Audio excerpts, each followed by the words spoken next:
Na tarde de 13 de agosto, chega a Pequim João Goulart, vice-presidente da República dos Estados Unidos do Brasil.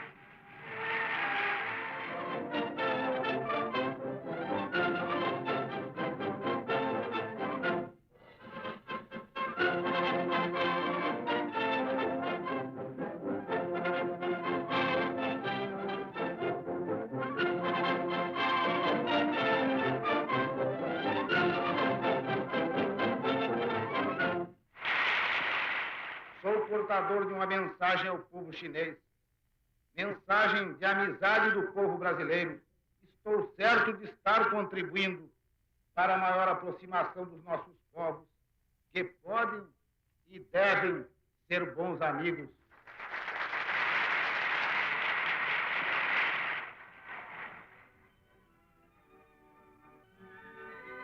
Zhou Enlai, primeiro-ministro do Conselho de Estado, entrevista-se com o vice-presidente João Goulart.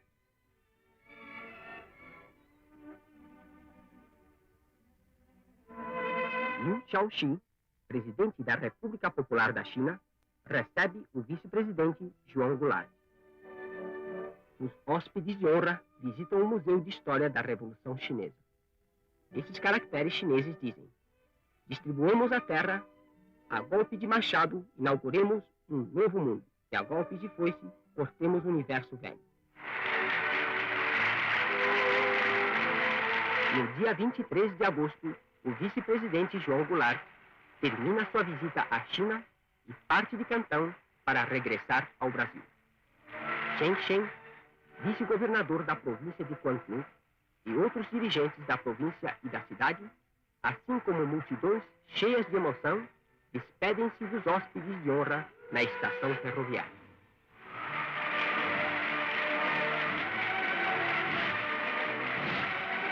Que sustentem cada vez mais a amizade e a unidade e a cooperação entre os povos da China e do Brasil. Felicidades ao povo brasileiro. Boa viagem aos hóspedes de honra.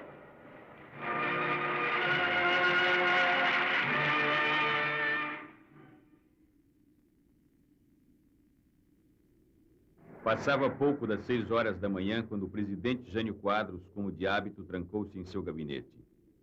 Naquele dia, porém, ele rascunhou os termos de sua renúncia que horas depois encaminharia ao Congresso Nacional, despertando os políticos de uma sonolenta sessão de sexta-feira. Sem que nada em sua expressão ou nos seus gestos traísse a decisão tomada, Jânio compareceu à cerimônia do Dia do Soldado. Vencido pelo que chamou de forças terríveis em seu bilhete de renúncia, foi fotografado pela última vez como presidente ao lado das forças ocultas. O ministro da Marinha, Silvio Eck, soou o alerta. Dar posse ao vice-presidente João Goulart era levar o país a uma guerra civil. Estava montado o cenário para o golpe. Eu fui cientificado da renúncia por um telefonema do chefe do cerimonial da Presidência da República, ministro Macedo Soares. E imediatamente me ocorreu a ideia de reunir no Itamaraty aqueles amigos que eu pudesse convocar imediatamente, a fim de que nós prestássemos uma homenagem ao presidente que se retirava.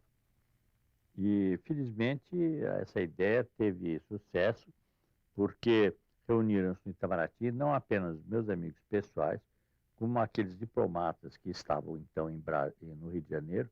Havia poucos em Brasília, a mudança da capital era recente, e muitos funcionários. Funcionários desde os mais humildes, os porteiros, os contínuos, os motoristas do Ministério, até aqueles de representação profissional que se encontravam no Rio de Janeiro. Então, nós abrimos um champanhe em homenagem ao presidente e, como uma espécie de conservadorismo tradicional, oferecendo aos presentes a última recepção do Itamaraty. Ele recebeu a notícia em Singapura, no Hotel Raffles, pela madrugada. Uma agência telegráfica americana telefonou e queria que ele dissesse alguma coisa sobre a renúncia do Jânio Quadros. Renúncia que ele soube naquele momento a notícia, né? Ficou surpreendido.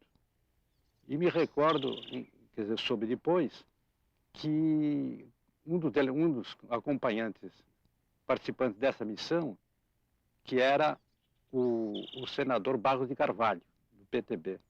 E logo disse: "Ô, doutor Jango, vamos abrir uma champanhe para comemorar o futuro presidente." Mas o Jango era um homem muito precavido, né? Um homem muito com o pé no chão, né?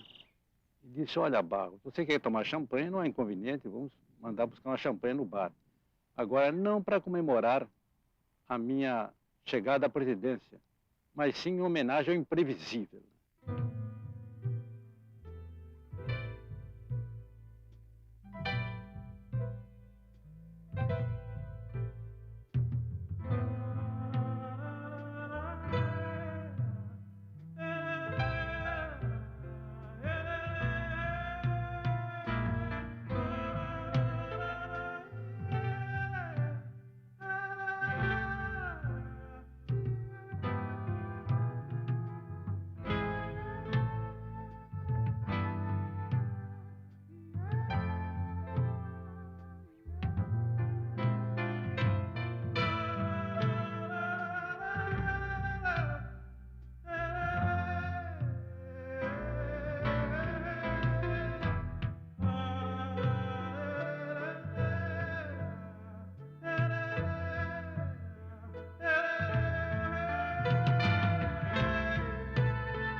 São Borja, cidade de fronteira, zona das Missões, é berço e túmulo de dois presidentes, Getúlio Dornelles Vargas e João Belchior Marques Goulart.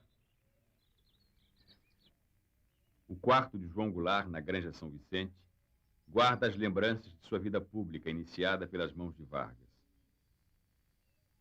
Os 17 anos que separam sua estreia como deputado em 47 e sua deposição como presidente em 64 só amadureceram o sentimento nacionalista e o compromisso com a justiça social, razões trágicas no destino comum destes dois homens. Ao disparar um tiro contra o peito na manhã de 24 de agosto de 1954, Getúlio Vargas acabou com a própria vida e também com os planos dos adversários que buscavam o caminho do poder, na trilha aberta por um golpe de Estado.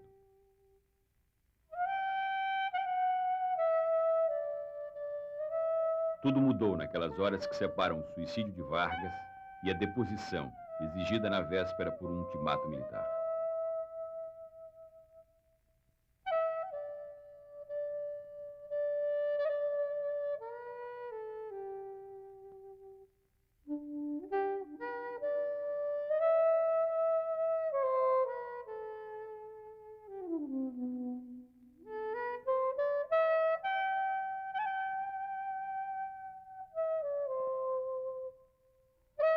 Ao embarcar para Porto Alegre para o enterro do amigo, Jango levava consigo a carta-testamento e a herança política de Getúlio.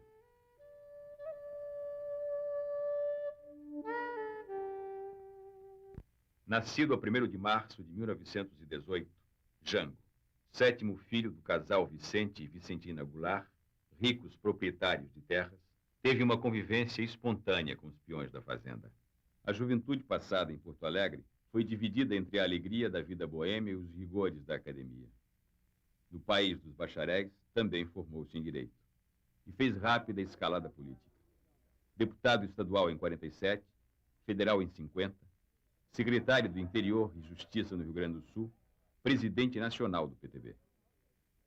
Em 1954, quando Getúlio precisou trocar os acenos por compromissos com as classes trabalhadoras, Jango saiu da sombra, convocado para o Ministério do Trabalho. Lado a lado no Ministério sentavam-se personagens da velha República, companheiros de Getúlio da Revolução de 30, experientes políticos. João Goulart, aos 36 anos, representou o desejo de Vargas de injetar sangue novo na política brasileira. Jango assumiu o ministério quando os marítimos em greve lutavam por melhores salários. Mediou o conflito favorecendo com sua influência as reivindicações dos grevistas. Para comemorar o 1º de maio, preparou um presente justo para os trabalhadores: o aumento de 100% no salário mínimo. Getúlio concedeu o aumento, mas demitiu Jango porque o reajuste salarial acendeu o rastilho de uma crise militar que explodiu num manifesto assinado por 42 coronéis. O Brasil e o Exército há muito tempo vinham acompanhando a luta ideológica. E essa luta ideológica tomou um impulso muito grande quando o senhor João Goulart foi ministro do Trabalho de Getúlio. Ele, cercado por elementos de esquerda no seu ministério, começou a tomar medidas que preocuparam os chefes militares.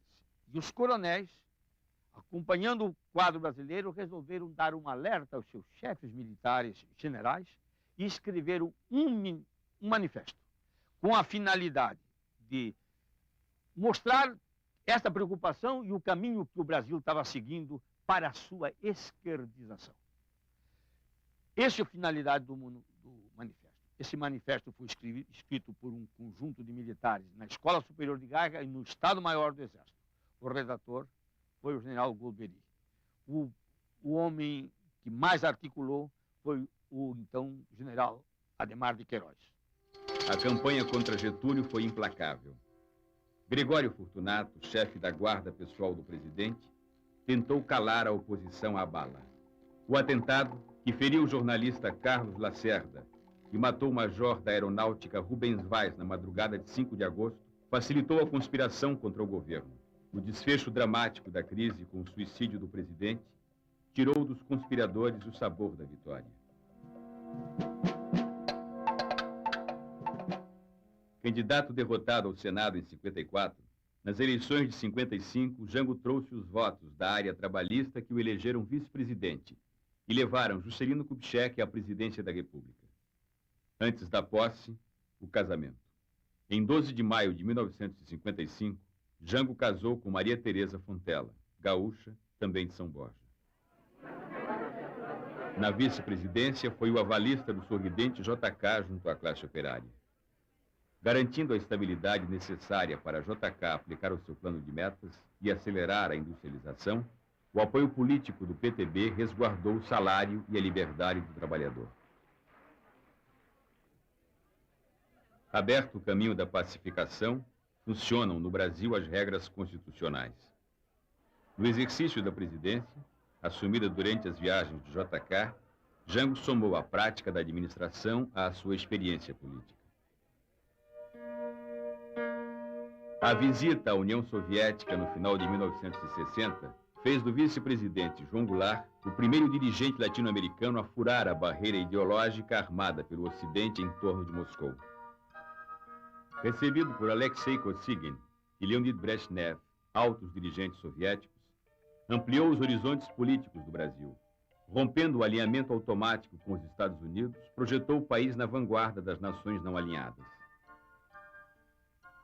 Jango não poderia ir à União Soviética sem ver o túmulo de Lenin, herói da Revolução Comunista de 1917. A visita protocolar impressionou os chefes militares que, em 1961, tentaram impedir a sua posse. Ao visitar Leningrado, porto onde a história da Rússia feudal começou a naufragar, Jango foi conhecer o cruzador Aurora, de onde partiram os primeiros tiros da Revolução Bolchevique. Estas imagens voltariam à sua lembrança ao anistiar os marinheiros brasileiros que se rebelaram em 1964.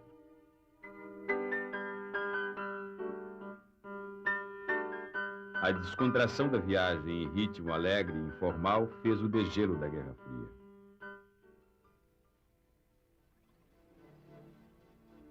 Robôs, mãos mecânicas, átomos. Jango descobriu na Rússia um mundo que entrava na era do Sputnik. O Brasil entrava na era da vassoura. A vitória de Jânio Quadros nas eleições presidenciais em outubro de 1960 tornou possível para a UDN matar sua fome de poder. Carlos Lacerda, Afonso Arinos e Magalhães Pinto foram os anfitriões da festa que converteu Jânio num udenista novo. Faixas, acenos, abraços e aplausos animaram o ritual da conversão. O Brasil estava contagiado pela febre janista. Dessa maneira, Jânio Quadros esperança desse povo abandonado. Varre, varre, varre, varre, varre, vassourinha. Varre, varre a bandalheira. E o povo já está cansado de sofrer dessa maneira. Para o PTB e os grupos de esquerda, o Marechal Henrique Teixeira Lotz surgiu como candidato ideal à presidência da República.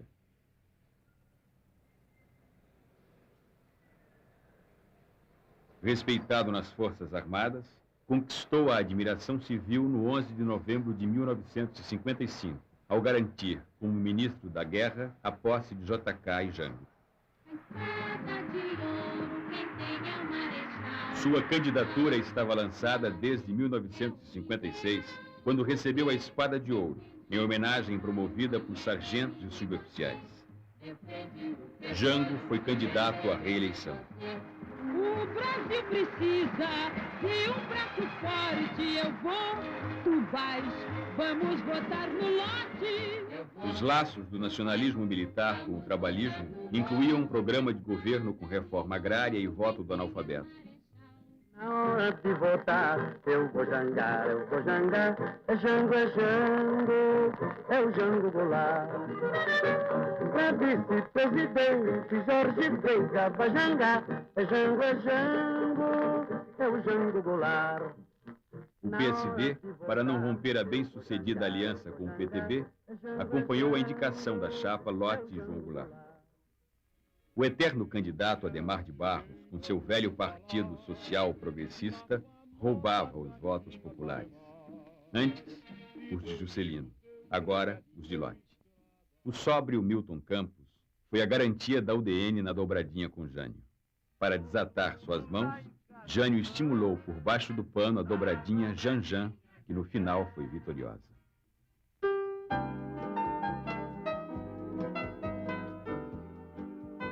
Os 5 anos de JK sacudiram o Brasil. A modernização contagiou o país com a epidemia do novo. Bossa nova, cinema novo, nova capital.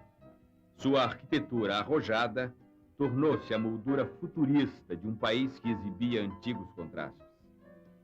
JK partiu seguro de que voltaria. Quase 6 milhões de votos levaram Jânio ao poder. Logo sacaria uma surpresa da Capitola. Jânio iniciou um programa de reformas morais. Acabou com as corridas de cavalo durante a semana, adotou o slack como uniforme, fechou as rinhas de galo e proibiu o uso de biquínis na televisão. O país, que precisava de um estadista, tinha, enfim, um delegado de costumes. O governo cambaleava na ambiguidade. A política interna moralista selava seus compromissos com os padrões da classe média. Medidas econômicas, como a Instrução 204, que criava a taxa única do dólar, beneficiavam os exportadores e investidores estrangeiros. O fim da subvenção na agricultura provocava a elevação no preço dos alimentos, aumentando a inflação. A política externa obedecia a outro modelo. A visita do presidente Sukarno abria as fronteiras de um novo entendimento com o bloco dos não alinhados, que se formou no início dos anos 60. Então, o presidente tinha uma espécie de contradição entre a expansão da personalidade brasileira no meio internacional e a limitação da sua situação econômico-financeira. Ele tinha que levar avante uma política que não era contraditória, mas que tinha que respeitar essas duas contingências, essas duas imposições. O Brasil estava maduro para a afirmação de uma personalidade internacional, mas estava atravessando uma fase em que ele precisava muito dos países com quem tinha relações econômico-financeiras para a manutenção da sua estabilidade financeira interna. A condecoração de Ernesto Che Guevara foi um gesto ousado demais para o gosto dos aliados internos do governo. Carlos Lacerda, até então seu mais poderoso aliado, rompeu com Jânio e abriu a crise que desembocaria na renúncia.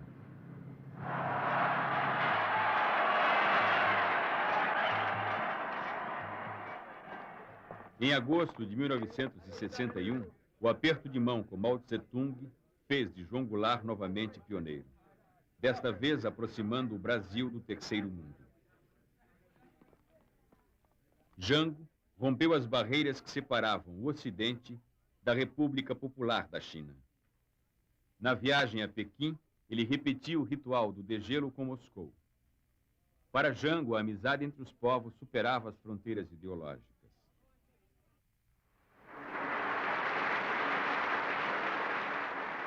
A visita reconhecia o direito do povo chinês à sua autodeterminação. Meus amigos chineses, nestes poucos dias de convívio com o povo chinês e com os seus dirigentes, pude ver que esta não é a velha China, cheia de lendas e superstições, que os povos ocidentais encaravam com um misto de vago temor e uma admiração reverencial pelo desconhecido. O vosso país dá-me a sensação de uma renovada juventude dentro de si mesmo. Ao primeiro contato convosco, diante da recepção calorosa que nos proporcionastes, senti-me como se estivesse hospedado na casa de um velho e bom amigo. Viva a amizade cada vez mais estreita entre a China popular e os Estados Unidos do Brasil.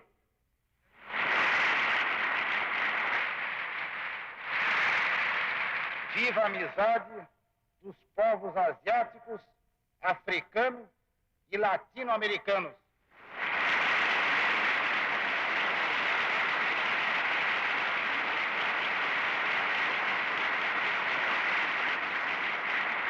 No dia 25 de agosto de 1961, explodiu a notícia da renúncia do presidente.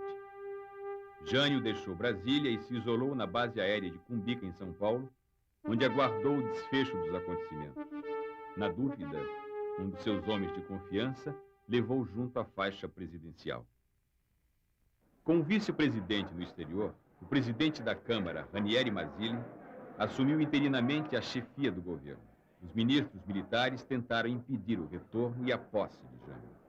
E aqueles mais preocupados com o problema de luta que existia no Brasil, tomaram uma posição contra a subida de Jango, embora pessoalmente Jango não fosse um homem que nós tivéssemos uma atitude contrária por ele, mas pelos homens que o cercavam e que o estavam levando para um lado de esquerdismo que não era o que nós queríamos. E é preciso prestar atenção, é que nesse momento a guerra revolucionária já instalada no Brasil estava preconizando a conquista pacífica do poder. E era isto que nós queríamos evitar que ocorresse no Brasil. Que o Brasil fosse seguir o caminho da Tchecoslováquia.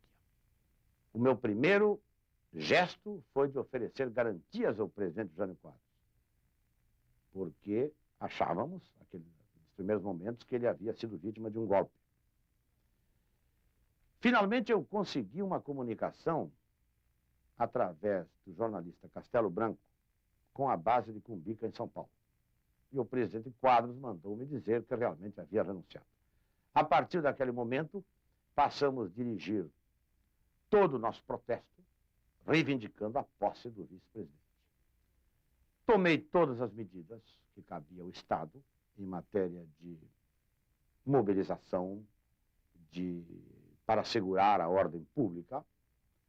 Comuniquei-me com o comandante do Terceiro Exército, dizendo que, diante da situação, que ele também sabia, cabia ao Estado tomar todas as providências para resguardar a ordem pública.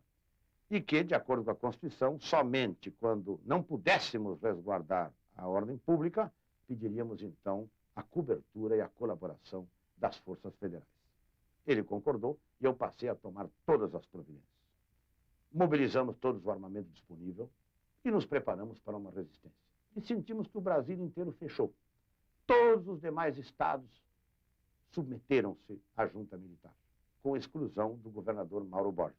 Aqui no Rio de Janeiro, o governador Lacerda desencadeou a repressão.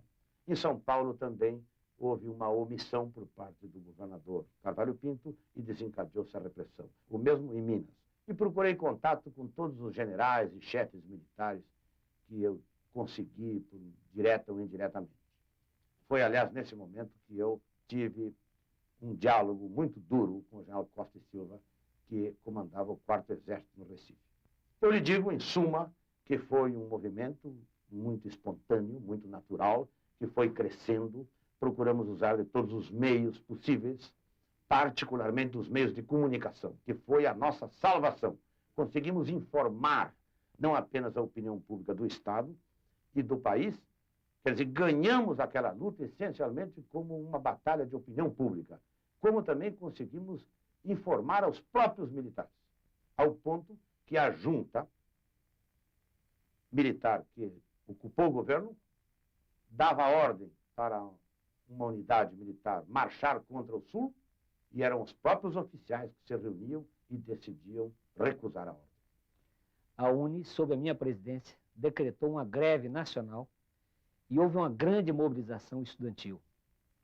A diretoria da UNE decidiu deslocar a sede da União Nacional dos Estudantes para o Rio Grande do Sul, para ali, juntamente com o povo gaúcho e com o povo brasileiro, participar intensamente da campanha da legalidade. Eu tive a oportunidade de me dirigir aos estudantes universitários brasileiros pela cadeia da legalidade e participando de todo o processo de mobilização popular, de resistência ao golpe militar contra o presidente João Goulart. O povo nas ruas, a resistência no Sul, a divisão nas Forças Armadas, devolveram ao Congresso Nacional o controle do processo político. Desta vez, os políticos não debatiam o impedimento de Jango, mas a sua posse. A legalidade foi restabelecida com uma solução de compromisso. O Congresso aprovou a emenda parlamentarista. No senta-levanta da votação, ainda havia indecisos.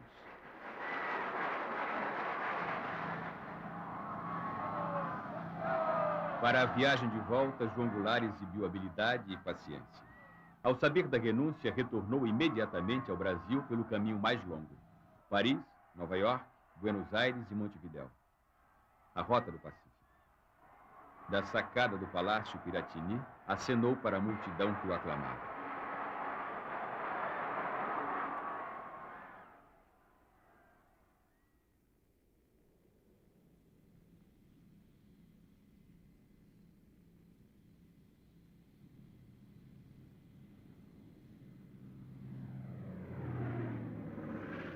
Na chegada a Brasília, políticos e militares se confraternizavam diante da solução pacífica da crise.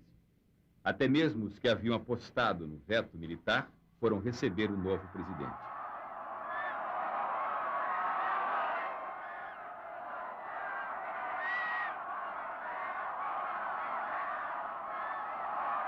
Os coronéis de 54 estavam divididos. O general Antônio Carlos Muricy foi obrigado a deixar seu posto no Rio Grande do Sul por ter resistido à Brizola. O general Golbery, frustrado com a renúncia de Jânio, deixou o exército para fundar o IPES. O general Ernesto Geisel, comandante militar do Planalto, desarticulou a Operação Mosquito, planejada por oficiais da FAB que pretendiam derrubar o avião que trazia Jango a Brasília.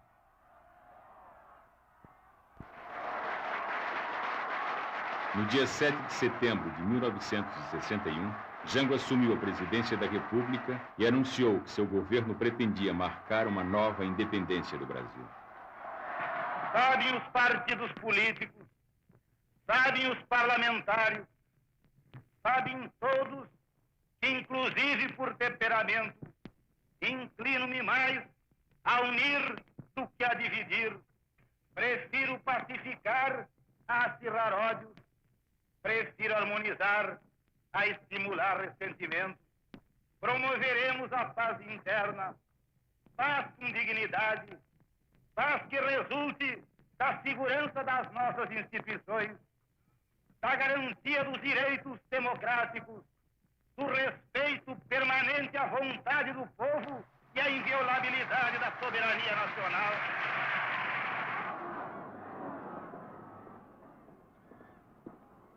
O deputado Ranieri Mazzilli, do PSD, devolveu a faixa presidencial a João Goulart. O presidente, no entanto, continuaria tutelado pelo PSD durante o novo regime.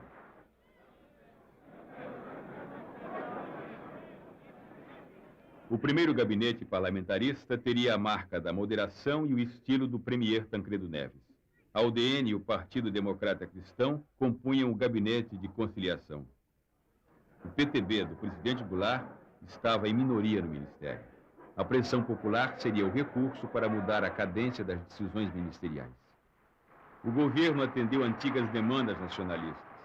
Cancelou o contrato da Hana Mining Corporation, multinacional do minério, e assinou o Estatuto Rural. Quando o senhor João Goulart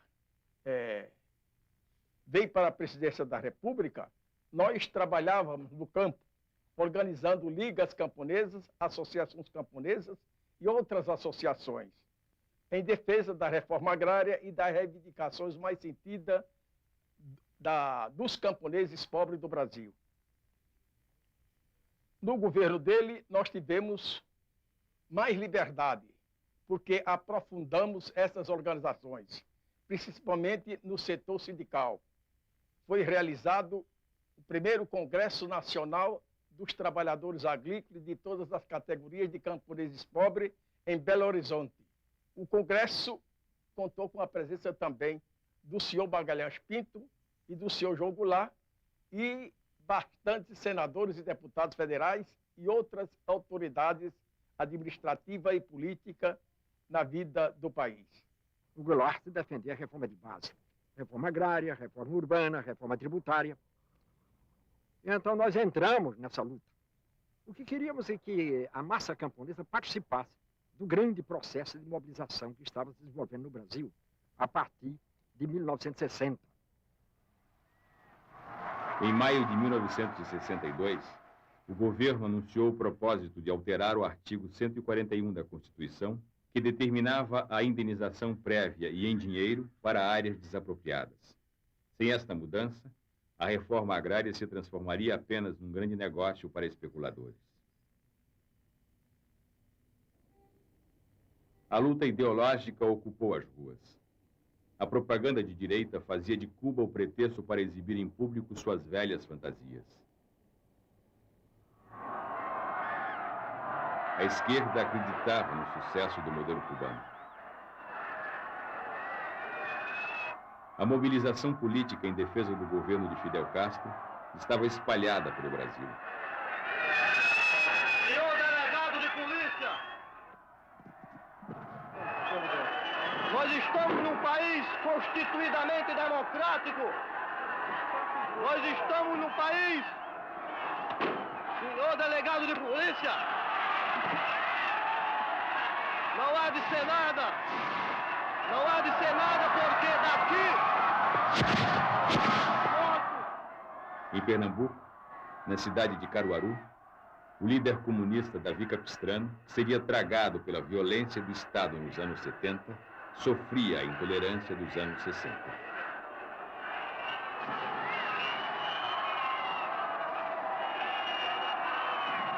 Apelo para a classe operária de Caruaru.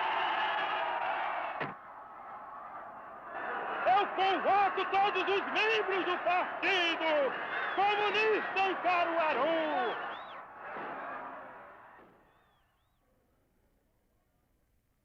A escalada da violência terrorista deixaria sua marca na exposição soviética, que exibia no Brasil a nova bossa do mundo socialista e a tecnologia do leste da Europa. O inquérito que apurou o atentado revelou que parte dessas ações era planejada nos porões do governo da Guanabara. Entre os implicados, o chefe de polícia do Estado. A União Nacional dos Estudantes foi alvo dessa ação terrorista dos grupos de extrema-direita. O movimento anticomunista desencadeou uma ação contra a União Nacional dos Estudantes, metralhando a sede da UNE. Na verdade, o que estava ocorrendo é que se organizava no Brasil uma corrente fascista, organizações paramilitares que se organizavam, a direita se organizava, financiado por organizações estrangeiras, posteriormente, inclusive, tomou-se conhecimento disso. Tudo isso com uma razão muito clara: impedir a participação do povo na política, conter a participação dos trabalhadores, conter a participação da classe operária, conter a participação dos trabalhadores rurais, conter a participação dos estudantes. Porque nós estávamos exatamente numa caminhada para um processo de democratização maior, democratização econômica, democratização da propriedade da terra, democratização do poder político, democratização do saber. E as classes dominantes brasileiras, no seu racionalismo, quer dizer, os grandes grupos estrangeiros, as empresas multinacionais, quer dizer, os latifundiários, a grande burguesia brasileira, não podia admitir nem mesmo as limitadas reformas de base que o presidente Jango Goulart queria implantar no Brasil. O lance mais ousado do governo brasileiro foi sua política externa. O Itamaraty estabeleceu a diplomacia do não alinhamento, desatando os nós que prendiam os interesses do Brasil às decisões tomadas em Washington. O governo reatou relações com a União Soviética, votou contra a política colonialista na África e apoiou o direito de Cuba à sua autodeterminação. A política externa esbarrou nas fronteiras da dependência econômica. A pressão norte-americana levou o ministro Santiago Dantas a Washington, onde, sob um clima frio, negociaria os limites da dívida brasileira. Creio que esses dias de contato com as autoridades financeiras americanas e internacionais em Washington se desenvolvem dentro do que tive a oportunidade de anunciar ao povo brasileiro antes de partir do Brasil, e que os seus resultados corresponderão à expectativa do povo brasileiro. A saber, o Brasil não pretende aumentar imoderadamente o seu endividamento e, pelo contrário, o que deseja é estabelecer condições que lhe permitam enfrentar os seus compromissos de acordo com sua capacidade de pagar. A viagem de João Goulart aos Estados Unidos em abril de 1962 conteve temporariamente o afastamento entre os dois países.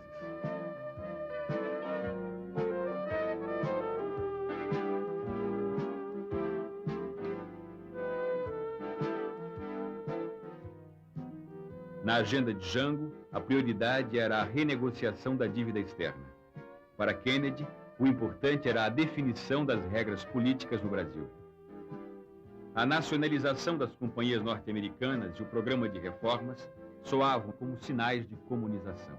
Uma semana antes, o governador Leonel Brizola desapropriou no Rio Grande do Sul os bens da Companhia Telefônica Nacional, ramo brasileiro da ITT.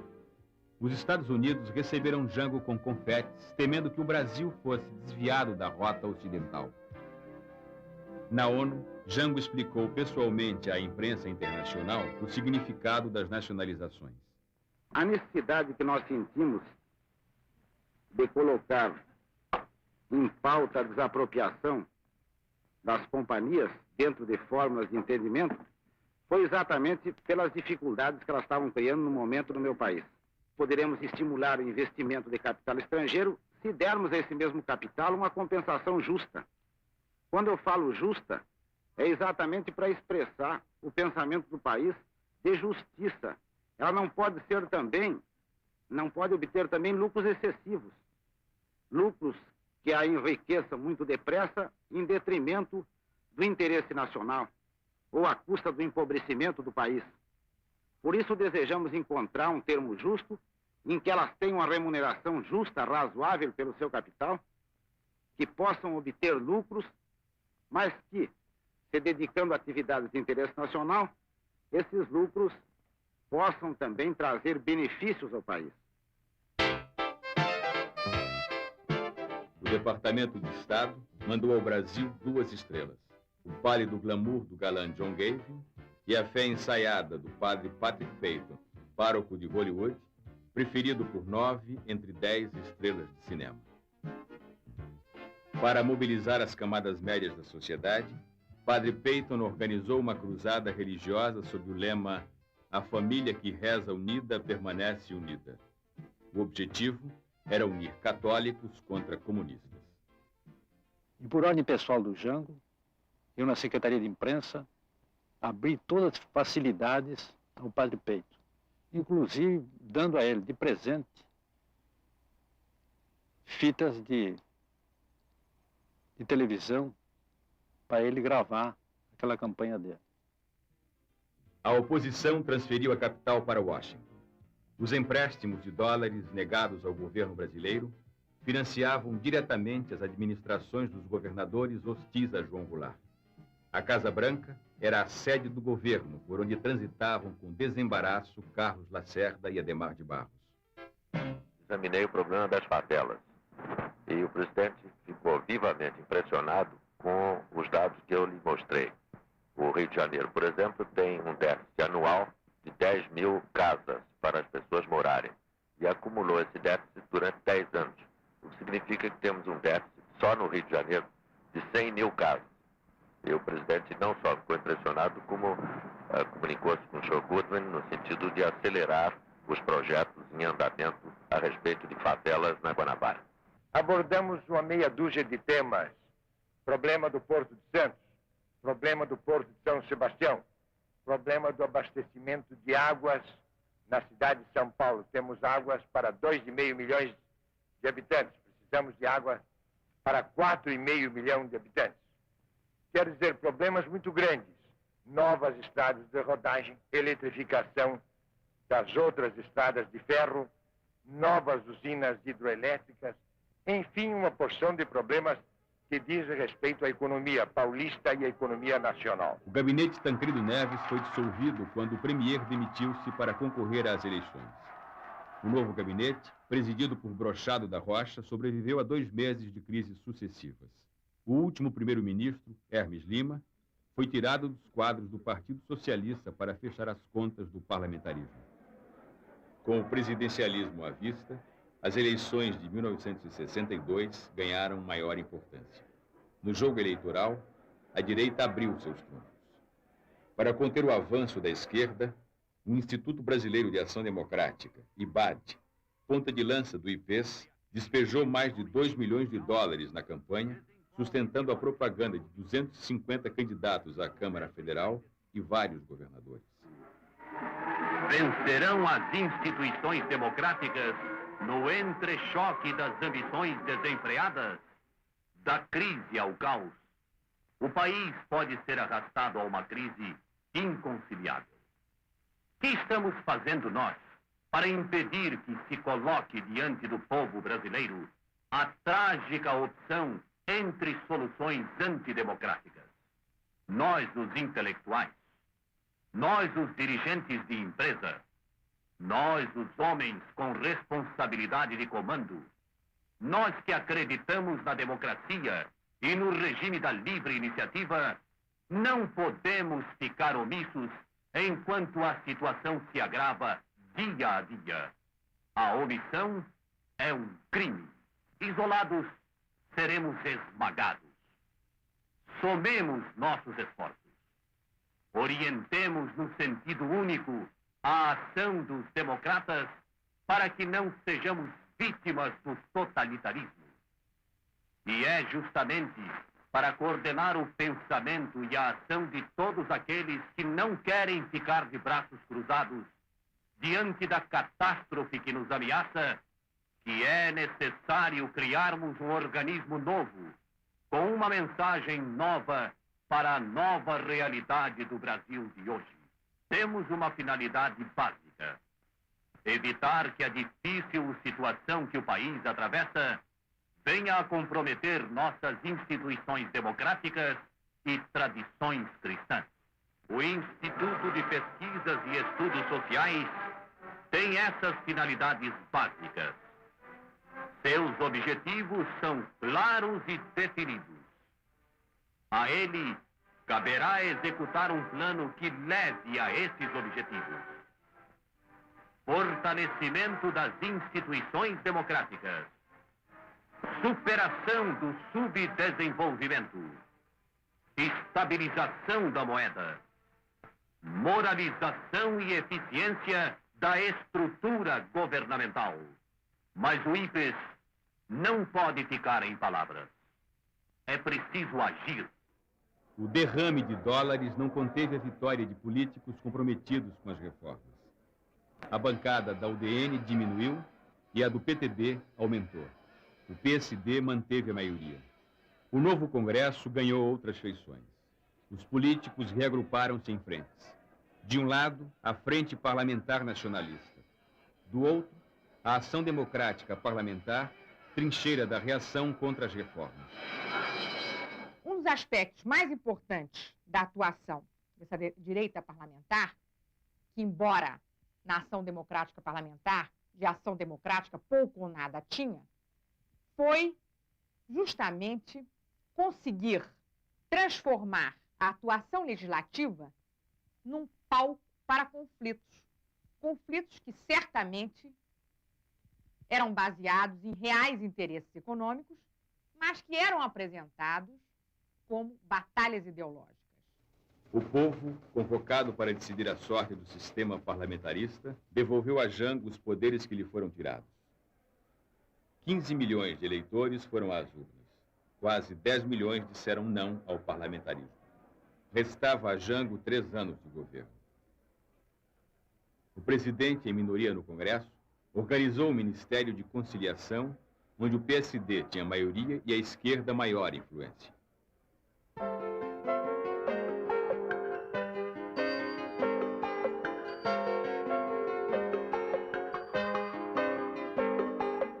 Democratização do uso da terra, voto do analfabeto, disciplina dos aluguéis, bases justas para o salário mínimo.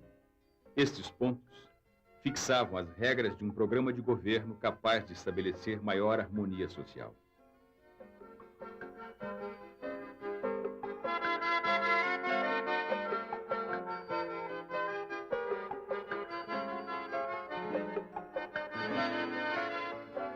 Jango propunha o fim da fome e da miséria, num país onde a justiça sempre foi o lado obscuro da democracia. A situação do Nordeste recebeu atenção particular do governo. Sobre os planos do presidente, recairiam em 64 as mesmas acusações feitas a ele, ministro do Trabalho, em 54. Fomentador de greves, articulador da luta de classes, inimigo do capitalismo. Os trabalhadores rurais, mobilizados pelo processo de transformação social, eram despertados contra a secular miséria do campo. A perspectiva de pequenas mudanças num país de grandes desigualdades reacendeu ilusões. Milhares de trabalhadores, sem terra e sem trabalho, embarcaram nesse trem de esperanças, saltando das páginas da literatura para o cenário político. Jango, com as reformas, fez o Brasil viver sua utopia.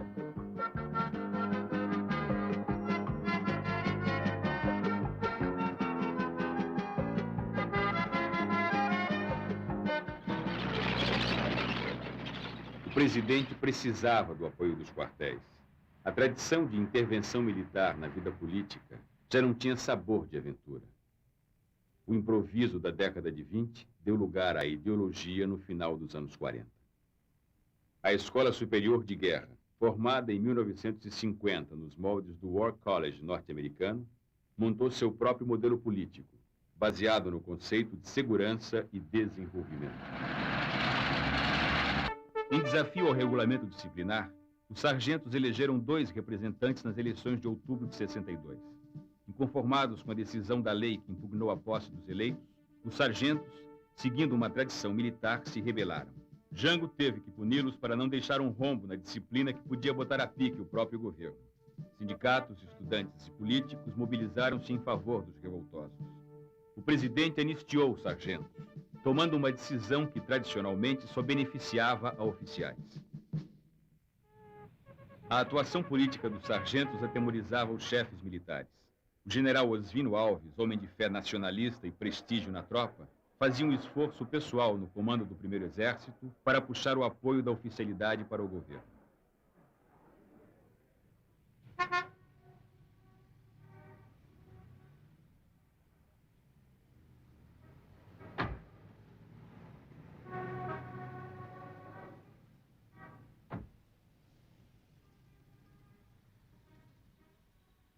João Goulart acabaria cometendo um erro fatal. Como tantos outros governantes progressistas da América Latina, pagou pela ingenuidade de tentar resolver a questão militar na mesa de almoço.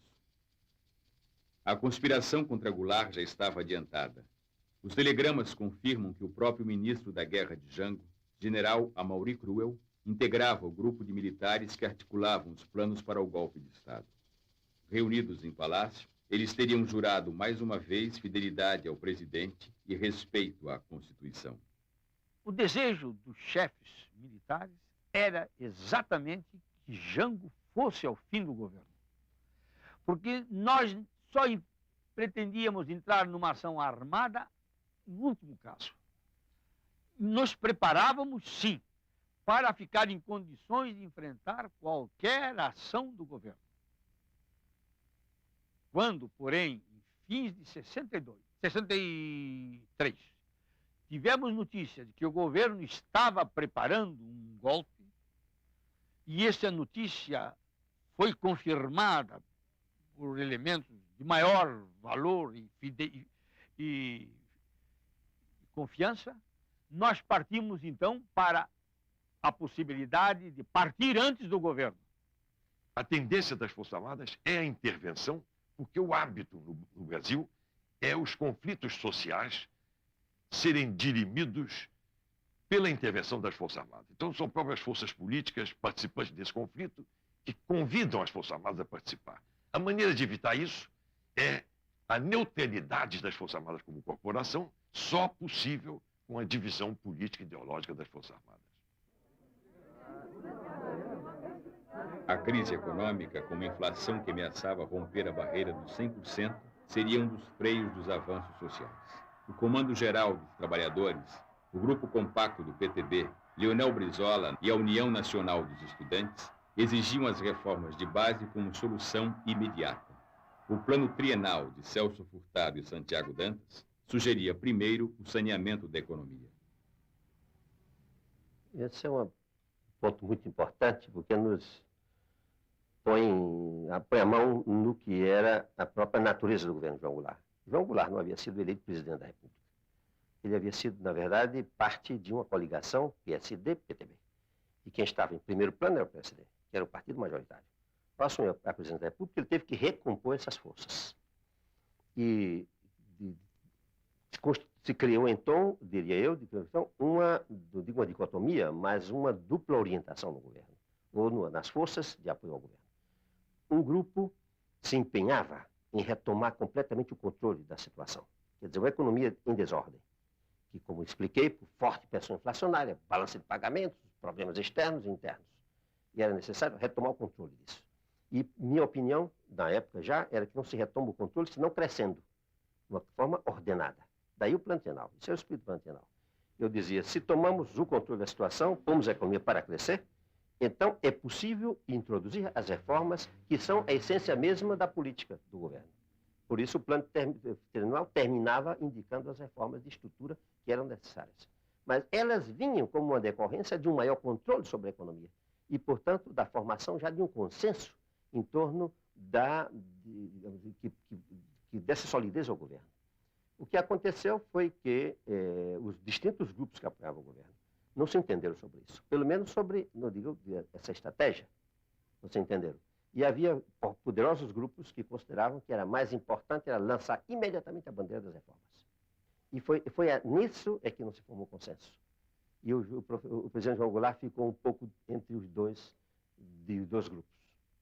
Bombardeado pelos sindicatos e pelos empresários, o plano trienal não saiu da gaveta. Como remédio para a crise econômica, tinha um efeito insuportável para o governo: a contenção dos salários. O Comando Geral dos Trabalhadores, completamente absorvido pelos debates institucionais, abandonou o fortalecimento de suas bases sindicais. O CGT trocava o trabalho na linha de produção junto aos operários pela atuação na linha de frente junto aos políticos. A greve era uma palavra de ordem só atendida pelos trabalhadores das empresas estatais, às vezes com o apoio discreto dos operários da indústria e do comércio. Quando o Comando dos Trabalhadores percebeu o equívoco, era tarde. O mês de março já se aproximava. Jango pretendia reformar a face do capitalismo brasileiro, diminuindo as desigualdades sociais, dando-lhe um aspecto mais humano, menos selvagem. Entre seus aliados, muitas vezes seus objetivos eram confundidos com a intenção de acabar com o capitalismo. Outras tantas, de não pretender acabar com o capitalismo. Tinha que compor sua estratégia de ação, lutando ainda contra o desconforto pessoal de ser o presidente rico de um país pobre. O presidente não desprezava a influência da igreja. A Jango cabia convencer a alta hierarquia católica que as reformas sociais que pretendia iriam estabelecer no Brasil os princípios de justiça que o próprio cristianismo pregava. Os núcleos brizolistas, organizados em todo o país nos grupos de 11, escancaravam a luta de Brizola pelo poder com o slogan: cunhado não é parente, Brizola para presidente.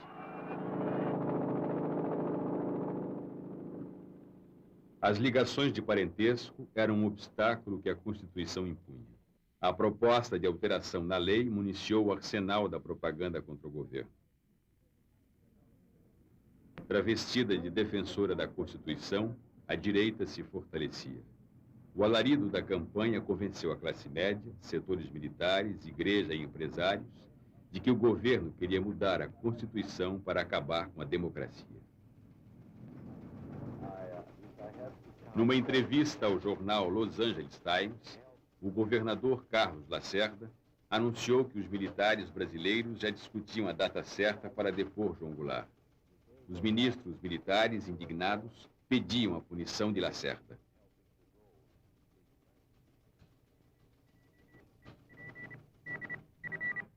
Jango tentou lançar mão do estado de sítio para superar politicamente a reação militar contra o governador e restabelecer a autoridade de seu governo. A esquerda suspeitou que a medida pudesse se desdobrar contra ela. É preciso voltar atrás àqueles dias difíceis e conturbados, quando as pressões se avolumavam contra nós. Quando vinham de todo lado, vinham daqui de dentro e vinham do exterior. Realmente não se queria admitir que no Brasil as reformas fundamentais fossem feitas. Nós tínhamos notícias de que em São Paulo, Adhemar de Barros, e no estado do Rio de Janeiro, Carlos Lacerda, se preparavam de uma forma ativa para uma revolução ou para um golpe. O estado de sítio foi decidido no Rio de Janeiro, numa reunião de Jango com o seu ministério e com seus ministros militares. As notícias que chegaram em Brasília do estado de sítio foram muito atemorizantes para nós. Nós não sabíamos naquele momento se a correlação de forças permitia que se instalasse um estado de sítio nesse país, que não fosse depois alterado pelas forças majoritárias, aí pela parte reacionária do PSD, aliada ao UDN, num instrumento contra o trabalhador, num instrumento contra as conquistas dos trabalhadores, independente da vontade de João Goulart. Depois que Jango chegou a Brasília e que nós verificamos que o projeto de estado de sítio começou a ser emendado, permitindo violação de domicílio, permitindo todos aqueles abusos que depois de 64 foram normais. que nós tomamos a decisão de sermos contrários ao estado de sítio. Eu não sei até hoje se esta decisão nossa foi correta. Para evitar a derrota, Jango recuou. Isolado no Congresso, hostilizado pelos governadores Lacerda, Magalhães e Adhemar, bloqueado economicamente pelos Estados Unidos, Jango não tinha outra saída. Partiu para a mobilização popular, empunhando pessoalmente a bandeira das reformas. Em janeiro de 1964, o presidente tirou da gaveta e regulamentou a Lei de Remessa de Lucros, que tinha sido aprovada pelo Congresso há mais de um ano. Já no mês de março, um almoço na Vila Militar e a recepção calorosa manifestada por alguns oficiais não apagaram a inquietação e as dúvidas no olhar fatigado do presidente. A adesão de militares subalternos e o engajamento da oficialidade no projeto nacionalista do governo expressavam o empenho de quase todos os setores da sociedade brasileira na construção de uma democracia mais justa.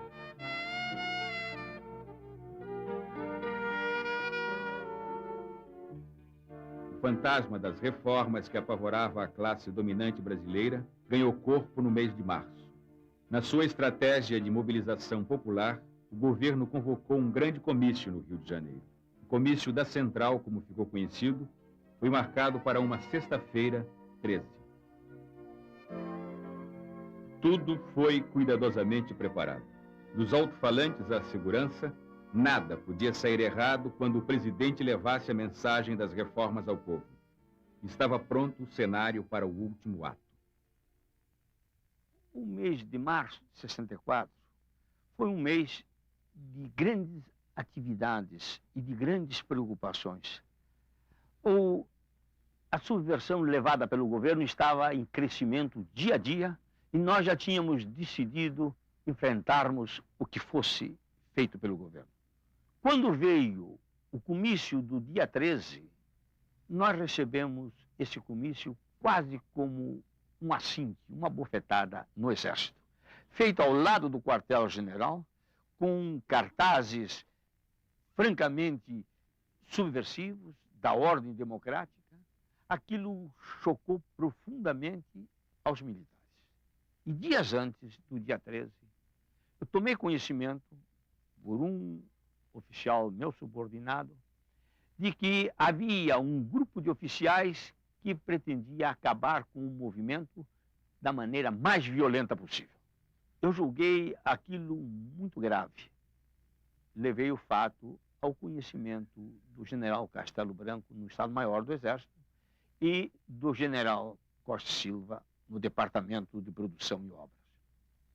Ambos, e particularmente o general Castelo, ficaram muito preocupados e disseram: mas não pode haver isso, o comício deve se produzir, o comício nós não devemos interferir e é preciso evitar que isso aconteça. Realmente era importante que aquilo acontecesse, porque nós tínhamos consciência de que a revolta no Exército aumentaria contra um governo que estava querendo desestabilizar a democracia no Brasil. Por esse motivo, eu e outros companheiros, entre eles o general Aragão, que também tomou conhecimento deste preparativo, atuamos e no dia 13, pela manhã, ao chegar ao quartel-general, eu procurei um desses elementos que estava no grupo e perguntei: fulano, como é que está? Está resolvido? Não vai haver? General, não, ninguém vai interferir. Só não consegui falar com um. Você sai e vai falar com esse um. O comício não pode ter a menor interferência nossa. A consequência foi imediata. No dia seguinte, no Ministério, todo mundo só comentava o comício e a revolta era generalizada. Isto é, nós tínhamos ganho numerosos elementos que ainda não tinham decidido romper com a legalidade, que é muito difícil, como eu já disse. Então, o comício do dia 13 nos deu uma série imensa de elementos corretos, leais e que estavam ainda presos à ideia da legalidade absoluta. Bem, o Comista Central é uma espécie de tentativa para acelerar o processo das reformas, né? E muita gente o aconselhou que ele não fizesse aquele comício. Seriam, sob certos aspectos, uma provocação.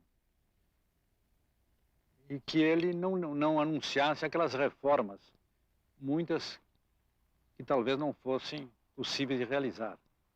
Aí o Jango, me lembro bem, declarou: não, eu não tenho problema de ordem de ficar ou não no governo. Meu problema é que eu tenho que realizar essas reformas. Eu prefiro cair e cair de pé.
No início da noite, 200.000 pessoas estavam concentradas na Praça da Central do Brasil.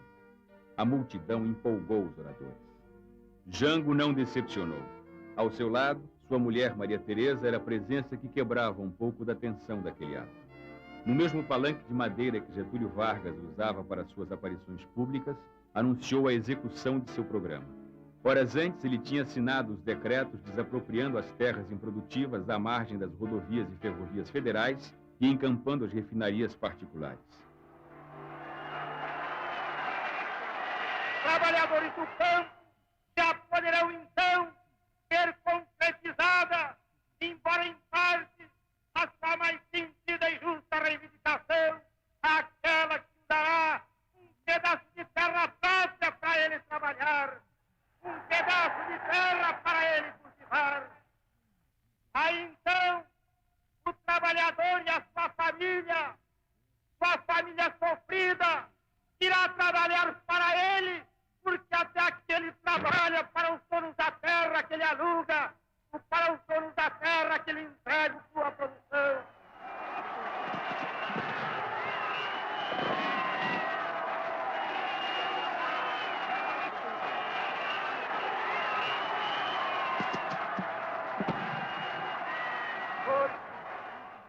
Com o alto testemunho da nação e com a solidariedade do povo reunido na praça, que só o povo pertence, o governo, que é também o povo e que também só o povo pertence, reafirma seus propósitos inabaláveis de lutar com todas as suas forças pela reforma da sociedade brasileira. Não apenas pela reforma agrária, mas pela reforma tributária, pela reforma eleitoral ampla, pelo voto do analfabeto, pela elegibilidade de todos os brasileiros, pela pureza da vida democrática, pela emancipação econômica, pela justiça social e ao lado do povo, pelo progresso do Brasil.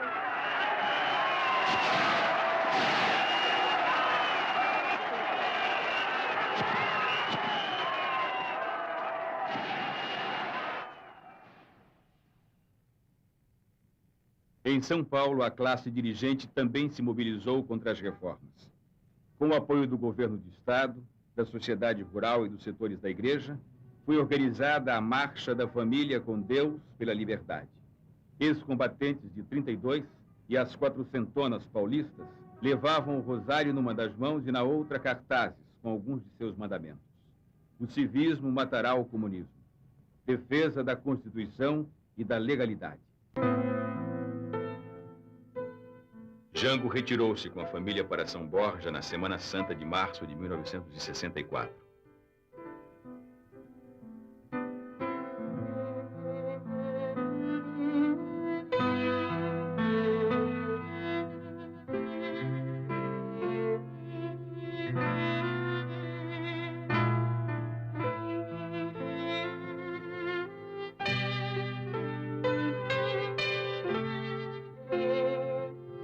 Fotos mais antigas do álbum de família revelam os hábitos descontraídos do presidente fazendeiro. A companhia de Maria Teresa, o churrasco, o chimarrão, a cavalgada nos campos, que desta vez foram vividos em clima de tensão. Aliás, esta seria a última vez que Jango estaria com a família na estância por onde passaria rapidamente em abril, solitário, rumo ao exílio no Uruguai.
No final de março, depois de assistirem ao filme sobre o encouraçado Potemkin, os sonhos povoavam a cabeça da marujada brasileira.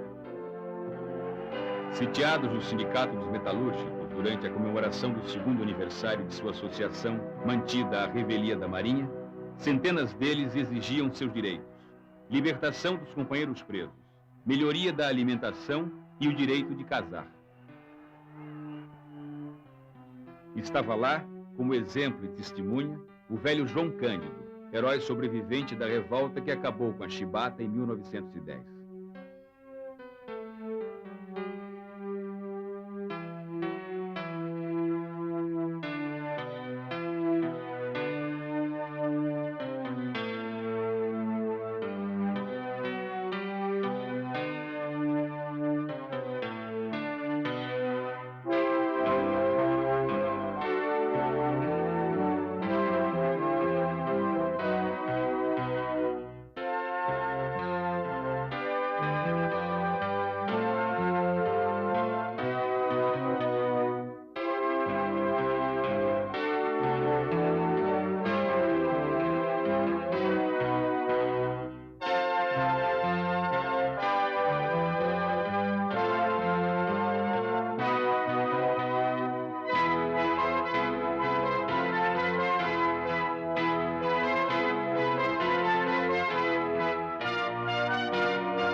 Ainda como no filme, a população apoia os revoltosos.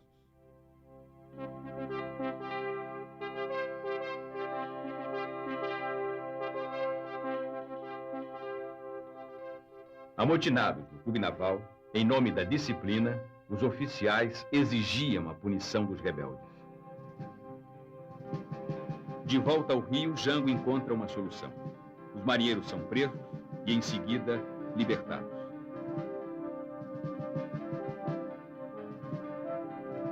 O ministro da Marinha se demite.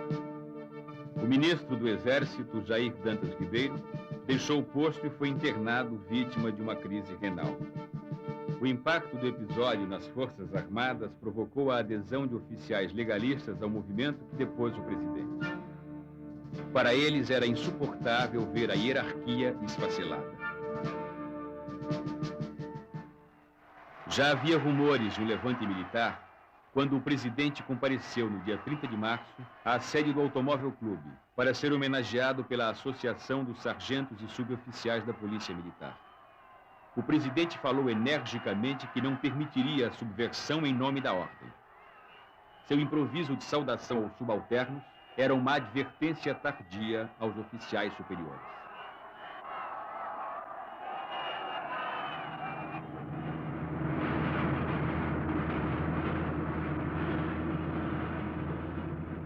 Na madrugada do dia 31, poucas horas depois de terminada a festa, as tropas do general Olímpio Mourão Filho, comandante da 4ª Região Militar, já avançavam sobre a Guanabara. O levante, vindo de Minas Gerais, precipitava o golpe.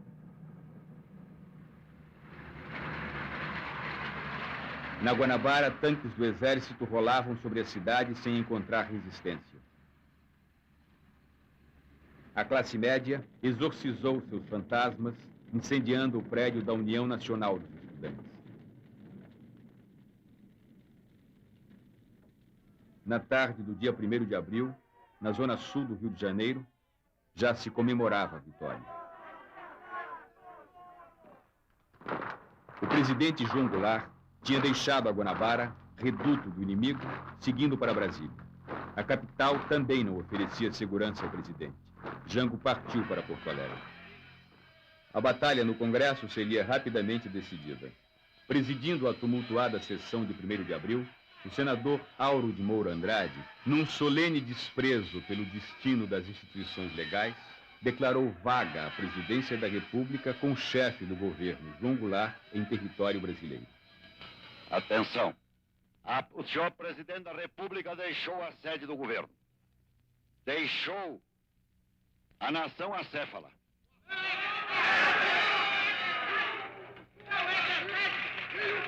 Numa hora gravíssima da vida brasileira, em que é mister que o chefe de Estado permaneça à frente do seu governo. Abandonou o governo.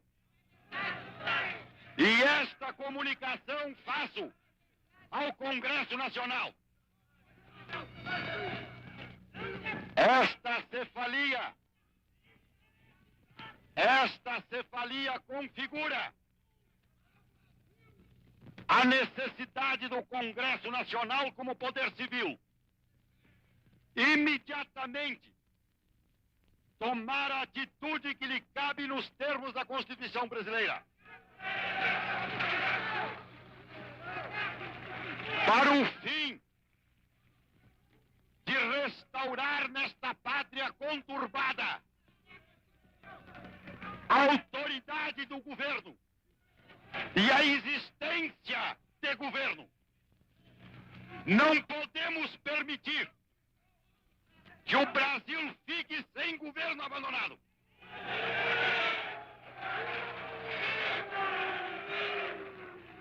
Há sob a nossa responsabilidade a população do Brasil, o povo, a ordem. Assim sendo, declaro vaga a presidência da República.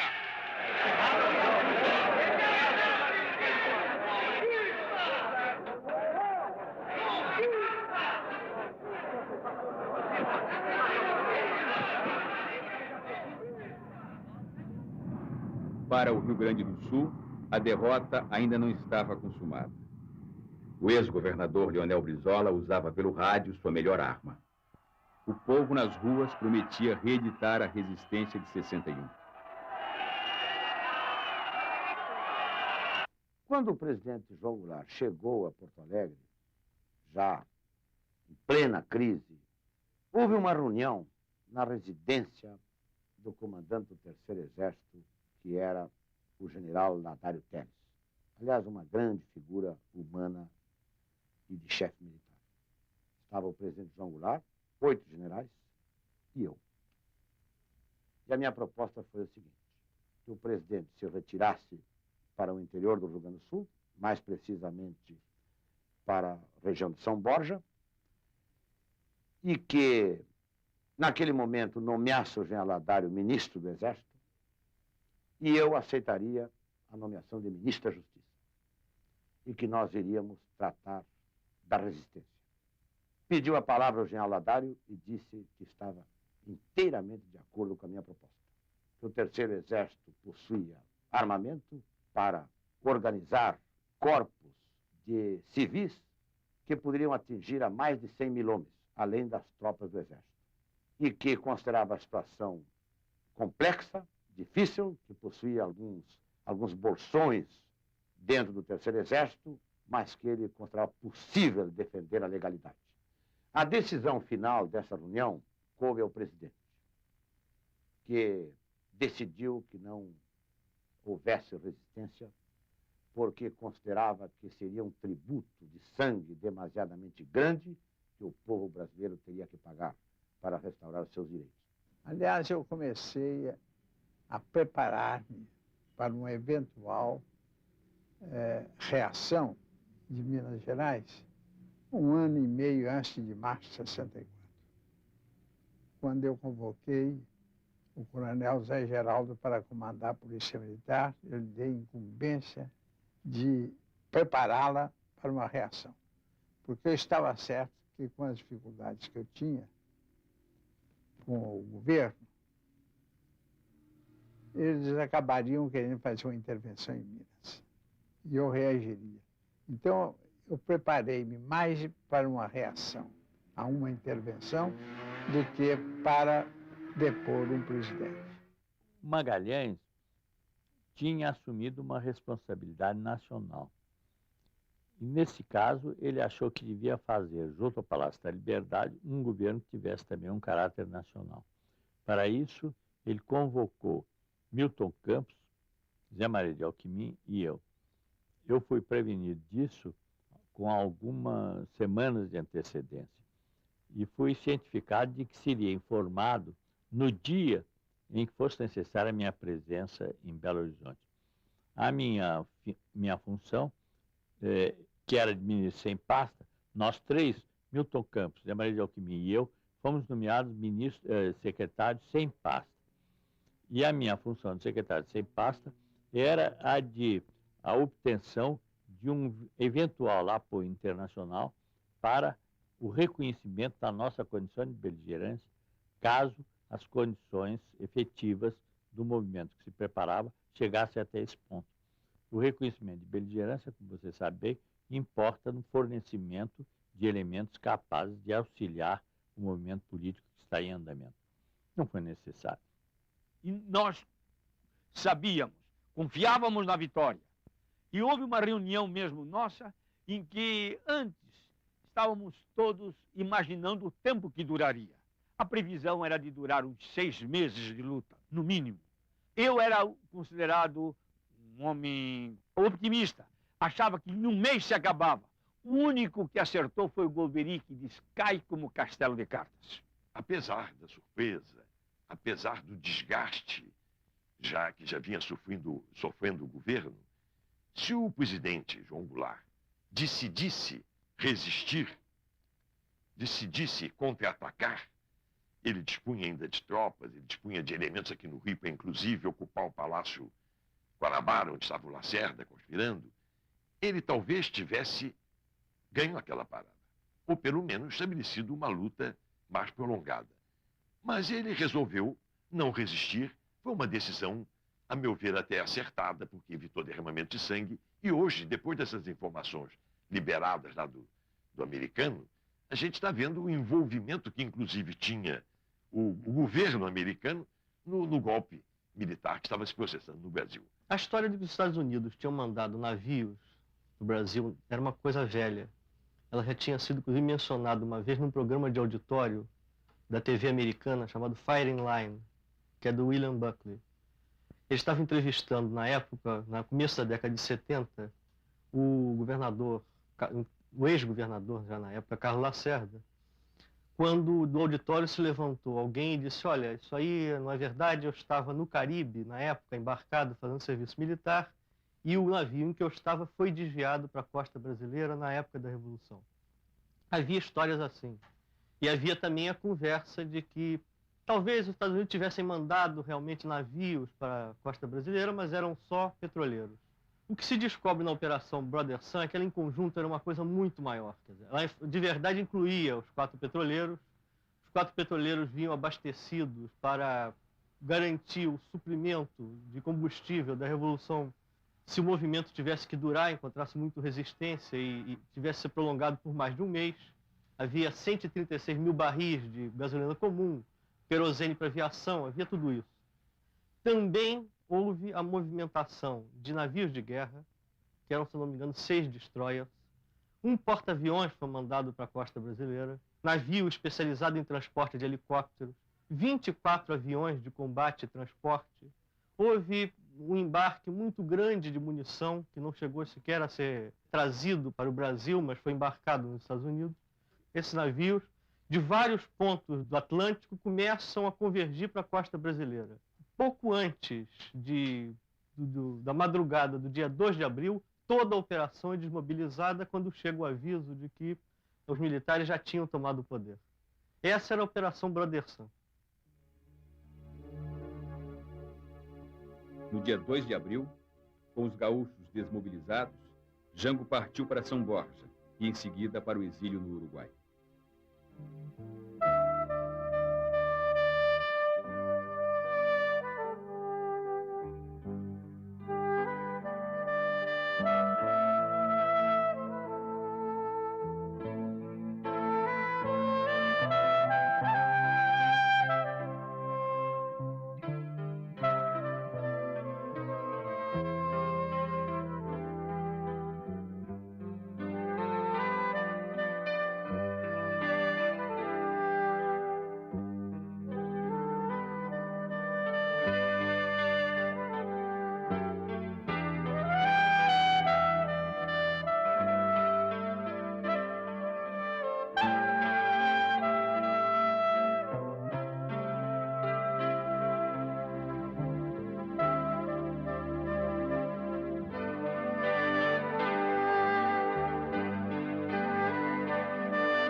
A polícia de Carlos Lacerda prendeu a missão comercial chinesa acusada de terrorismo. Coube ao velho defensor de presos políticos Sobral Pinto provar a inocência dos diplomatas. O líder comunista Gregório Bezerra, arrastado pelas ruas do Recife, foi jogado na cadeia.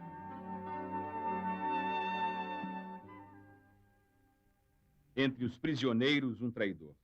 O soldado José Anselmo dos Santos, conhecido como Cabo Anselmo, dirigente da Associação dos Marinheiros e líder do motim no Sindicato dos Metalúrgicos, anos depois, seria denunciado como infiltração da polícia pelos militantes da luta armada. No Rio de Janeiro, a classe média faria a versão carioca da Marcha da Família com Deus pela Liberdade, já com a vitória assegurada. O direito de nascer. Este furor cívico seria logo depois capitalizado para a campanha De Ouro para o Bem do Brasil, uma tentativa de resolver os problemas econômicos do país com atos de caridade patriótica. Ao chegarem no Rio, Mourão e Magalhães receberam cumprimentos pela vitória de um movimento que aparentemente chefiava. Em minha interpretação, ocorreram 2 golpes em 64. O primeiro golpe foi um golpe típico latino-americano. Algumas forças civis apoiando um movimento militar que surgiu lá em Minas Gerais e que realmente, seus aspectos exteriores, era realmente o que nós conhecemos da história da América Latina. Agora, no curso daquele golpe, houve o outro, deu-se o outro, por dentro. Este foi o que ficou e acabou expelindo todos os personagens, civis e militares, que participaram do primeiro. Este foi o que permaneceu, foi este que construiu, nesse tempo, um núcleo militar e um sistema econômico. Porque, na verdade, haviam dois movimentos. O de Minas, que eu chamo que era movimento ingênuo, patriota, que queria apenas pôr ordem no país e não desejava nada de pessoal. Eu jamais desejei. Tanto que, chegado ao Rio de Janeiro, o Carlos Lacerda e o Juscelino me procuraram, dizendo que era hora de eu assumir o poder. Eu disse que não fiz movimento para assumir a presidência da República. Foi sem pleitear qualquer coisa de pessoal, o que eu queria é que o Brasil entrasse no seu caminho verdadeiro da ordem e da tranquilidade. No Rio de Janeiro, havia um grupo que se preparou. Se preparou muito bem. Mas esse grupo parece que Lincoln agora estava ligado. Porque esse grupo teve recursos. Nós, em Minas, fizemos com os nossos recursos próprios e poucos. E nem depois fomos indenizados. Porque o presidente Castelo era do outro grupo. A escolha do general Castelo Branco inaugurou no Brasil o sistema de eleições presidenciais indiretas com candidato único resguardado por atos institucionais. Declaro empossado na presidência da República dos Estados Unidos do Brasil, Sua Excelência, o senhor Humberto de Alencar Castelo Branco.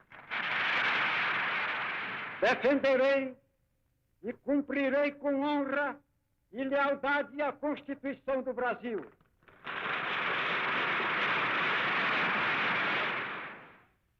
Caminharemos para a frente com a segurança de que o remédio para os malefícios da extrema esquerda não será o nascimento de uma direita reacionária.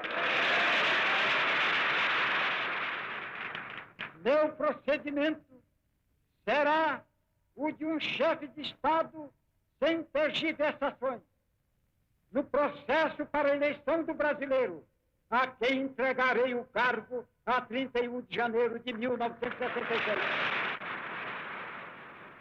1964 fechava o ciclo dos coronéis de 54. Desta vez, eles estavam unidos e tinham um programa. Os conceitos forjados na Escola Superior de Guerra substituíam a justiça social pelo desenvolvimento e a democracia pela segurança.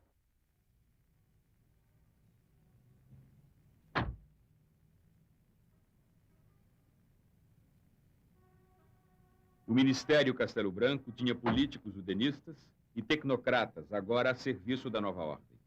Mas o verdadeiro núcleo do poder após 64 estava nas mãos dos companheiros de armas.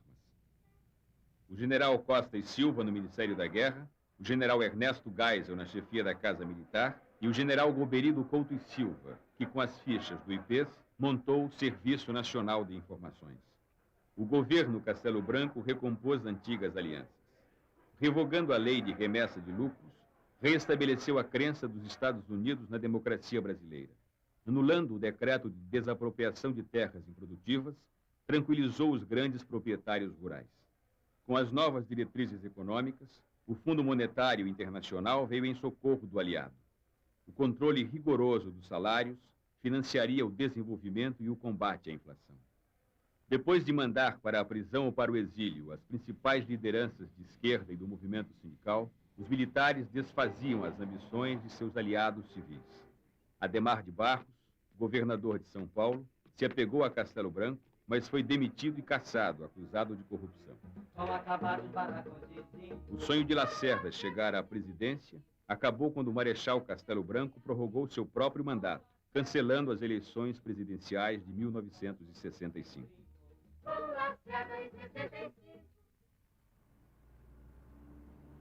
As eleições para os governos estaduais fizeram de JK o centro da resistência civil. A vitória das oposições para os governos estaduais em Minas e na Guanabara inquietou o governo. Pressionado pela linha dura, Castelo Branco baixou o ato institucional número 2, extinguindo os partidos políticos e transformando também em indiretas as eleições dos governadores. O cordial JK, também cassado, cumprindo o ritual dos IPMs, passou pelo mesmo caminho que muitos outros brasileiros passariam.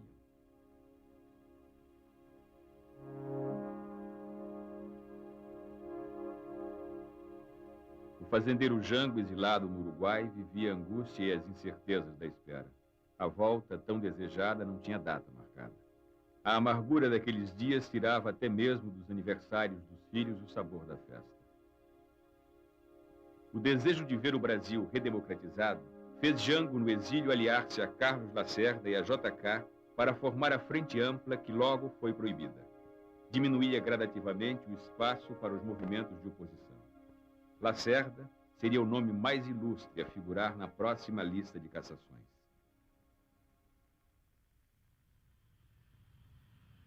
O sucessor do Marechal Castelo Branco foi o general Costa e Silva. Contra a vontade de Castelo, o ministro da Guerra fez-se candidato.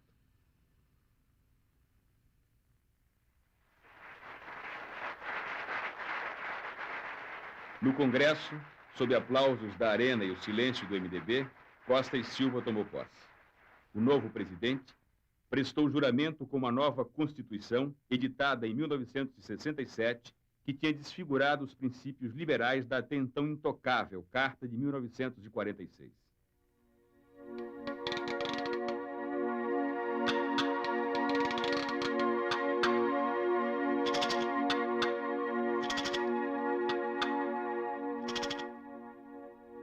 A marginalização do povo e o fracasso das soluções políticas abriram caminho para as passeatas.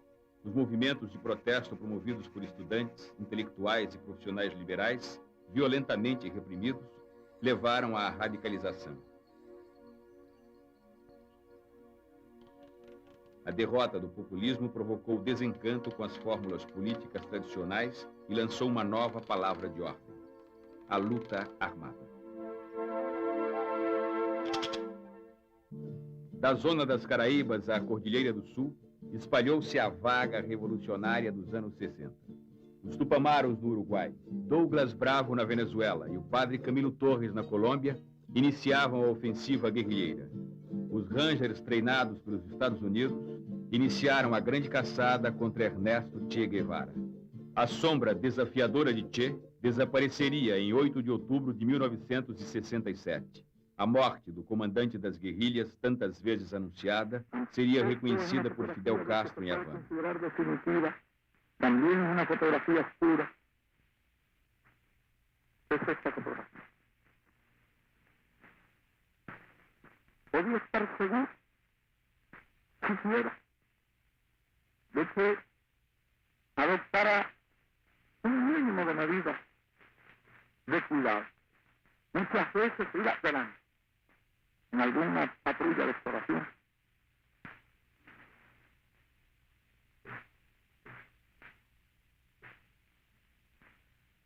Es posible que él, por otra parte, muy consciente de la misión que se había asignado, en el valor relativo de los hombres.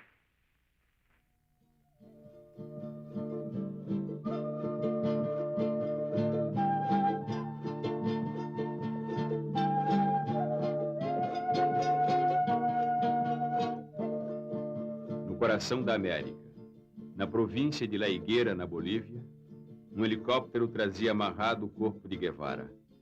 O general Hugo Banzer fiscalizava pessoalmente a operação. Estava nervoso como um caçador inferiorizado diante da presa. Ernesto Che Guevara o revolucionário exemplar estava morto. Sua imagem, com um fuzil na mão e uma estrela na boina, renasceria não só no Terceiro Mundo, mas nas rebeliões de 68 em Paris, Praga, Berlim, Berkeley.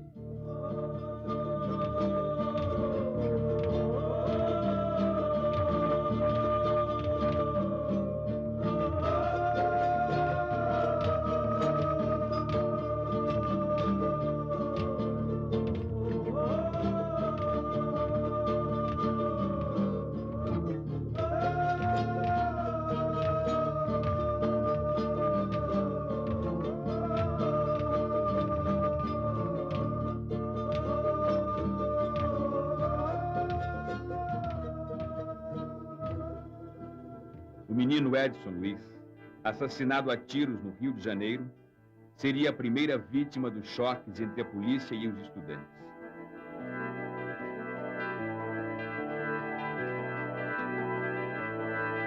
Quem cala sobre teu corpo consente na tua morte, talhada a ferro e fogo nas profundezas do corte que a bala riscou no peito. Quem cala morre contigo, mais morto que estás agora. Relógio no chão da praça, batendo, avisando a hora que a raiva traçou. No incêndio, repetindo o brilho de teu cabelo. Quem grita vive contigo.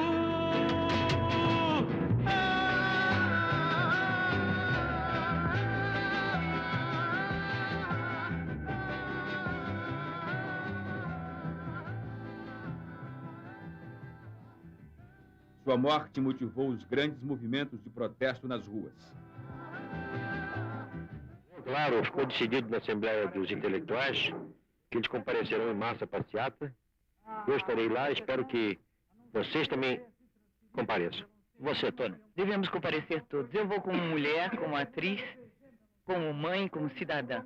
Eu vou porque eu quero que a opinião pública saiba que nós índios temos muita coragem para desmanchar o mito do que o estudante está querendo uma coisa errada e a desordem.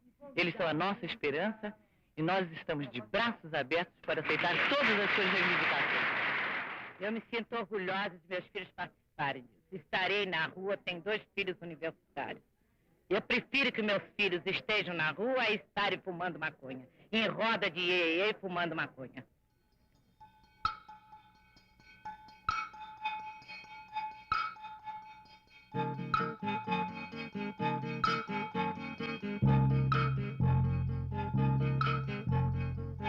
Vamos passear na floresta escondida, meu amor. Vamos passear na avenida. Vamos passear nas veredas no alto, meu amor. Há uma cordilheira sob o asfalto. A estação primeira. O pretexto para o endurecimento do regime foi um discurso do deputado de oposição Márcio Moreira Alves, o pedido do governo para processá-lo e a negativa do Congresso, tomada em defesa de sua soberania. Presidente, presidente, presidente, vamos passear nos Estados Unidos do Brasil. Vamos passear escondidos. Em dezembro de 1968, de novo numa sexta-feira 13, o governo fechou o Congresso e promulgou o Ato Institucional número 5. O fechamento do regime e a repressão sobre as organizações civis neutralizou a oposição. A censura aos jornais, rádio e televisão abafou qualquer sinal de protesto. A igreja, que ficou do lado das forças que derrubaram Jango, reapareceu no final dos anos 60 como a única instituição organizada em defesa da justiça e dos direitos humanos. O assassinato do padre Henrique, colaborador direto de Dom Helder Câmara, marcou com sangue a nova orientação da igreja. Com a perseguição, a cassação de todo o movimento popular, a obstrução dos movimentos sindicais, faz com que a igreja reste como único espaço onde o movimento popular possa se reorganizar. De certa maneira, a única instituição para a qual não se poderia nomear um general da reserva para ser o presidente da Conferência Episcopal ou para ser o arcebispo de São Paulo. Então isso faz com que o popular irrompa dentro da igreja. Depois do sucesso inicial, marcado por operações de sequestro e assalto a bancos, a guerrilha urbana isolada do povo foi esfacelada. O ex-deputado Carlos Marighella, antigo dirigente do Partido Comunista, fundador da Ação Libertadora Nacional, ALN, morreu em São Paulo numa emboscada preparada pelas forças policiais. Como me acaba de decir a los trabajadores, yo no voy a renunciar. Colocado en un tránsito histórico, pagaré con mi vida la lealtad del pueblo. No Chile, ainda foi tentada outra alternativa. Uma coalizão que congregou comunistas, socialistas, liberais e católicos progressistas, elegeu o senador Salvador Allende. Candidato derrotado nas eleições de 52, 58 e 64, Allende chegou ao poder em 1970, propondo a via pacífica para o socialismo. A alegria do governo de Allende, a tentativa de conciliar socialismo com liberdade, acabou no banho de sangue financiado dos Estados Unidos. Viva Chile, viva el pueblo, viva los trabajadores. Em 1973, a CIA e a ITT financiaram a deposição e o assassinato de Allende. Em 1975, já não restava nenhuma democracia no Cone Sul, mas este painel ficaria ainda mais sombrio.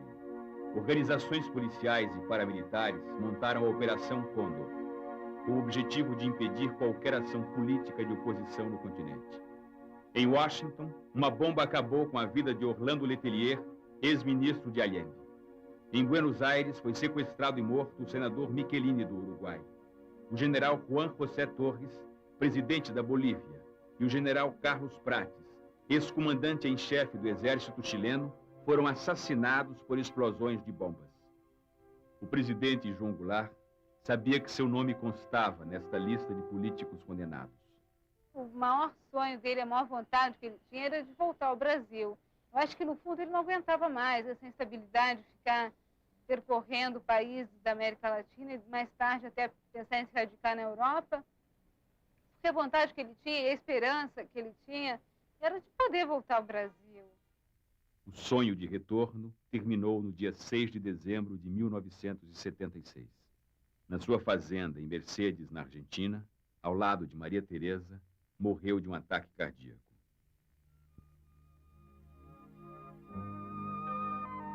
O jornalista Carlos Castelo Branco registrou assim a sua morte. O presidente João Goulart, sem condições de voltar ao Brasil, compelido a deixar a Argentina e aconselhado a não permanecer no Uruguai, morreu como um peão perdido à procura do caminho de volta ao seu galpão.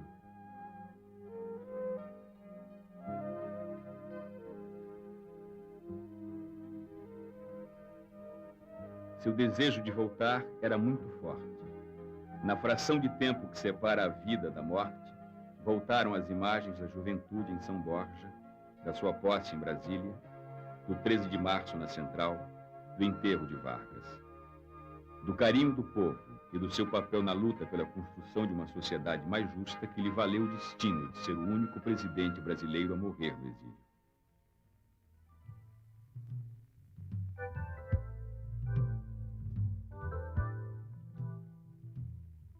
dia 7 de dezembro, o corpo de João Goulart atravessou de volta a fronteira do Brasil para ser enterrado em São Borja. Haviam-se passado 12 anos desde que ele saíra para o exílio. A família, os amigos e ex-auxiliares estenderam sobre o caixão do ex-presidente da República a bandeira da anistia.